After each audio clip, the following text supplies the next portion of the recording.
এখানে আমরা দেখেছি কক্সবাজার সদর উপজেলা অতীতে কিন্তু ফেভারিট থাকে, আর অতীতের তুলনায় টিমটা কিন্তু অত্যন্ত দুর্বলভাবে গঠন করা হয়েছে এবং পাশাপাশি সমন্বয়ের অভাব ছিল। আজকে কিন্তু তবু তারা কিন্তু সুন্দর খেলা উপহার দিয়েছেন। আমার টিম এখানে মূলত পার্থক্য করেছে ফরেন প্লেয়াররা। আমাদের ফরেন প্লেয়ার আজকে আমাদের যে আশা প্রত্যাশা অনুযায়ী খেলতে পারেনি, এটা টিমের পার্থক্য, অন্য কিছু না। ওভারঅল হচ্ছে আমার টিম ভালো খেলেছে, শুধু ওদের ফরেন ভালো খেলেছে, আমাদের ফরেনগুলো খারাপ খেলেছে। কোচিং করেছি, অনেক ভালো প্র্যাকটিস ছিল আমাদের। আমরা আশাবাদী ছিলাম যে আমরা এই ম্যাচ থেকে বের হয়ে যাব, জিততে পারবো সে আশা ছিল। আমরা ম্যাচের মধ্যে জিততে পারবো সে আশা ছিল। উত্তেজনা দর্শকদের মাঝে এবং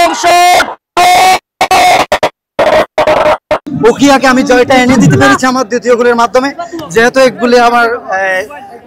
এক গোলের কোনো নিশ্চয়তা নেই জিততে পারবে কিনা, হঠাৎ গোল শুরু করে দিতে পারে।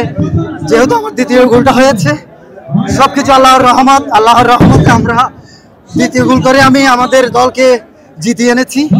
সমস্ত জায়গা থেকে, উখিয়া উপজেলার সমস্ত জায়গা থেকে অনেক অনেক দর্শক এসেছেন আমাদেরকে সাপোর্ট দেওয়ার জন্য। আমার টিমের পক্ষ থেকে আমি আন্তরিকভাবে ধন্যবাদ জানাচ্ছি আমার উখিয়া উপজেলাবাসীকে। সবাই যারা আমাদেরকে সাপোর্ট দিয়েছেন, আমি উখিয়াবাসীর পক্ষ থেকে আপনাদের প্রতি কৃতজ্ঞতা জানাচ্ছি এবং ভবিষ্যতে আমরা যে খেলবো আমরা আবারও সকলকে পাশে চাই। এভাবে করে আমাদের ক্রীড়া অঙ্গন এগিয়ে যাবে, এভাবে করে আমাদের ভ্রাতৃত্ববোধ তারা কি হবে বৃদ্ধি পাবে।